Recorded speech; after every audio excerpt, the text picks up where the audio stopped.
aborder la notion des listes sur Sage.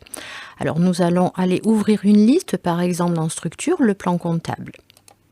Alors Sage, par défaut, contient le plan comptable standard. Alors cette liste, dont nous avons le type de compte, numéro de compte et intitulé du compte, puis vous voyez qu'elle s'ouvre, elle n'est pas très confortable à l'ouverture. Donc nous allons déjà pouvoir, dès l'ouverture, personnaliser son affichage. Alors je peux bien sûr mettre en plein écran. Là j'aurai quelque chose de plus confortable, mais lorsque je ferme, voilà, je vais fermer cette liste et lorsque je réouvre, j'aurai à nouveau donc un affichage un petit peu réduit. Alors comment je vais pouvoir faire? Je peux une fois pour toutes décider comment je veux présenter cette liste à l'écran. Alors je vais la rapprocher, voilà, de la gauche, et puis vous voyez, comme pour une image, je vais agrandir, voilà, ma liste et je vais pouvoir décider de quelle colonne je veux dans cette liste-là. Alors si j'ai besoin d'un autre renseignement que le numéro et l'intitulé du compte, je vais pouvoir personnaliser en faisant un clic du bouton droit sur la liste et aller à personnaliser la liste. Alors vous voyez, j'ai donc la nature du compte, l'intitulé du compte, le numéro ici, donc installer type, numéro et intitulé du compte, et j'ai de disponible abrégé, nature du compte, compte de reporting, code de taxe et raccourci. Alors admettons que je veuille avoir également la nature du compte. Je vais sélectionner et je vais ajouter. Admettons que je veuille avoir aussi le code de taxe, j'ajoute également. Donc je vais valider à l'écran et puis je peux constater maintenant que j'ai la nature du compte, voyez, et le code de taxe associé. Nous verrons plus tard ce que signifie code de taxe dans Sage ligne 100. Alors vous constatez qu'il faut que je navigue un petit peu avec la barre de défilement. Donc qu'est-ce que je vais faire? Je vais ajuster mes colonnes pour voir toutes les informations à l'écran. Si je souhaite avoir la nature du compte à gauche de l'intitulé, je peux tout simplement faire un clic et glisser et déplacer cette colonne.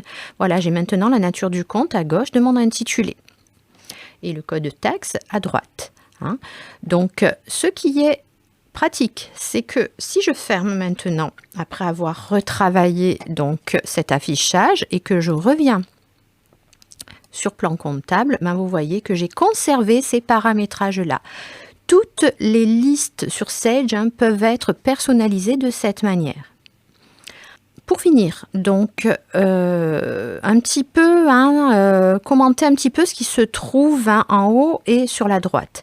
Alors, donc, vous avez ici, alors ici tous, mais parfois sur certains types de listes, vous pourrez filtrer. Et vous pouvez filtrer, vous voyez ici, notamment sur les avec compte actif et en sommeil. Il ne doit pas y avoir énormément là de comptes en sommeil, mais je peux filtrer.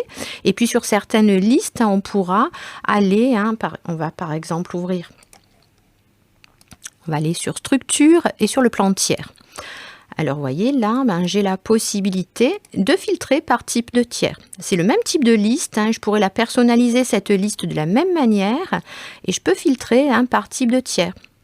Donc en fonction de la nature de la liste, je trouve plus de filtres ici. Je trouve également sur le haut de la fenêtre des fonctions qui sont récurrentes, que l'on retrouve sur toutes les listes tiers, sur toutes les listes Sage, excusez-moi. Donc le bouton imprimer, le bouton rechercher, le bouton fonction, quant à lui, reprend ces fonctionnalités-là. Alors j'ai la possibilité avec imprimer de lui dire un petit peu ce que je veux imprimer. Alors si je vais sur imprimer, je vais imprimer, là dans ce cas-là, le compte de tiers sélectionné. Si je vais sur fiche, je vais imprimer la fiche du tiers, vraiment spécifiquement. Si je vais sur imprimer liste, j'imprimerai toute la liste. Si je vais sur liste des comptes tiers, le logiciel m'ouvre une fenêtre qui me permettra de sélectionner déjà quel type de tiers je veux filtrer en fait. Et puis éventuellement lui demander une fourchette de tel tiers à tel tiers. Donc on peut prendre un exemple. Donc je pourrais lui dire que je souhaite imprimer les clients. Et par exemple, alors pour ouvrir les listes sur Sage comme ceci, faire F4 est très pratique. Je pourrais lui dire, je veux le tiers de Cisel jusqu'à, voilà, par exemple, Grina.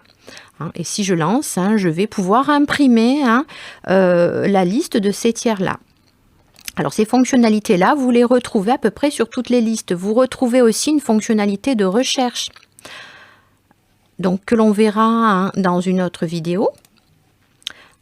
Donc voici donc les principales manipulations que l'on peut faire sur les listes Sage.